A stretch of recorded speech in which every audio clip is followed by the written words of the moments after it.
Hi, welcome to the Get Ready with God podcast. My name is Julie Taylor and I'm your host. And I am not God, obviously. I'm not an expert, at least not in this topic. Talk to me about chilies and I can give you a run for your money. I'm not a scriptorian. I'm literally just a girl sitting in front of a microphone, hoping God is real.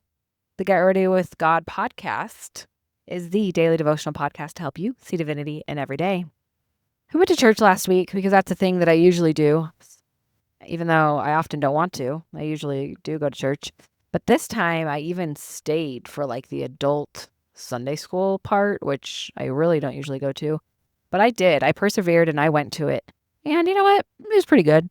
And the teacher said something about he had like gone away into the mountains and was out of service on like a youth trip. And he was talking about how it was such a holy place. Like it felt like a holy place because they were away from all of the noise. It felt like a holy place. And I knew what he was talking about. I knew what he was referring to because I have felt that, especially right now. My life is a little bit demanding and I have 1,200 unread group me notifications and 1,300 unread texts and 5,000 missed calls. And we won't even get started on my email inboxes. There's just a lot of ways to reach me. There's a lot of ways to reach all of us. And it's too many ways, I think.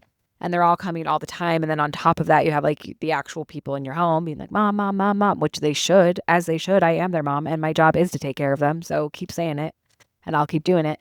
But it's just a lot, right? It's a lot of demands. It's a lot of pressure. I'm overstimulated a lot. And I feel like I'm at my max capacity a lot.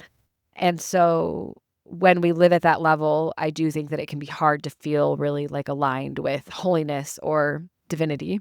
And so I have experienced like when you can actually go someplace where your phone is off and you are away from the constant expectations and demands and pressure that we live with every single day.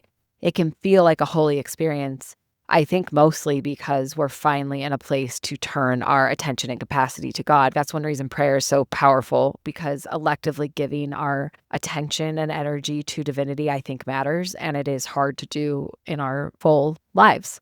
So it gets easier to connect with divinity. It gets easier to recognize divinity when we are away in these places that can feel like holy places. And I think back to my life right after Simon died, when I was still really unwell. I mean, obviously emotionally, but physically, I still like couldn't walk from my bed to the bathroom.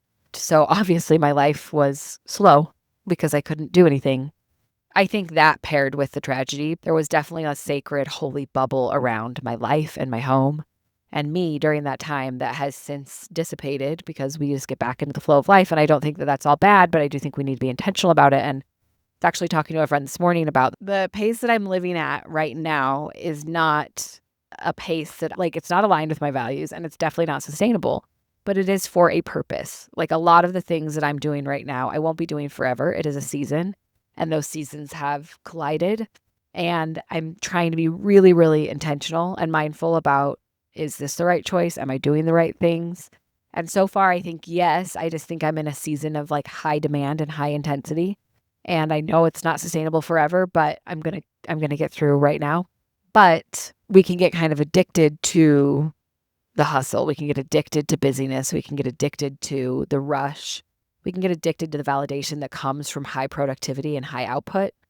And I want to be really careful to not get addicted to this, which I don't know how I could because I don't like it. I want to slow down. I want to stay home. I want to quit everything genuinely, but I don't think that's the right answer so I'm going to keep persevering through this season for me, but it's easy to get swept away. So we need to be intentional in that. But as this guy was talking and as I was thinking about like this holiness that has existed and I have experienced before, in my faith, we have temples that we can go to that are quiet places. And the main reason that I enjoy going to the temple is because nobody can talk to me for an hour. Because I tend to go to the temple a lot and people are like, oh, wow, you're so holy. I'm very overwhelmed and I'm very overstimulated and I like to go somewhere where no one can talk to me. And so I go there. But you don't need a physical, actual temple to go to a holy place. I experience it in the mountains. I experience it on my walks. Like, that's one of the reasons I like to get out in nature. It's one of the reasons I get up so early in the morning is because it's the only time of day when nobody talks to me. Nobody's working yet. My kids aren't awake yet. Nobody wants me or needs me at 4 a.m. And that is really, really precious to me. So I think we have to create these holy places, no matter how busy and stressful and intense our lives are. But all of this is a lot of preamble, but all of this preamble is when I was thinking about all of this, I just thought about my goal. My ultimate goal is to become the holy place. That, like, the experience I have in my mind and my body living as myself in reality feels like a holy place. And I am far from that now, but I don't know, it just kind of inspired something in me to make different choices of how would I act if I was trying to become the holy place? What would I eat? What would I listen to? What would I watch? What conversations would I have? What would I what would I choose to say if I wanted to be the holy place? Like, what is the energy alignment there? What is the frequency that I need to align myself to have more of that in my actual body and soul and mind to be the holy place? Because that feeling of going to a holy place, creating that space in life is really, really, really delicious.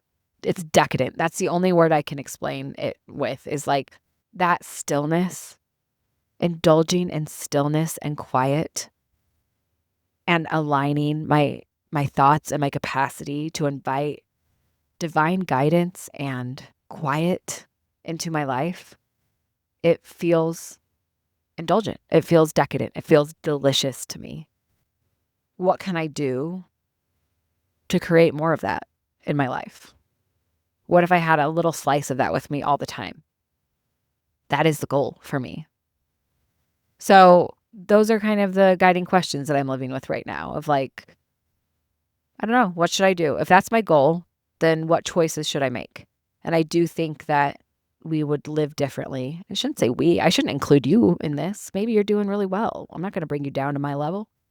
You're all floating above me, but I want to do better to adjust my lifestyle and choices, even in this demanding season that I'm in, to become a holy place and to allow for that and to invite that divinity into my soul on a daily level. I think that sounds really nice. Anyways, love you guys so much. I hope you do whatever you feel called to do to become a holy place, because you know what? You deserve that indulgence in your brain. You deserve a quiet, indulgent, divinely guided brain. I want that for you. Love you. Bye.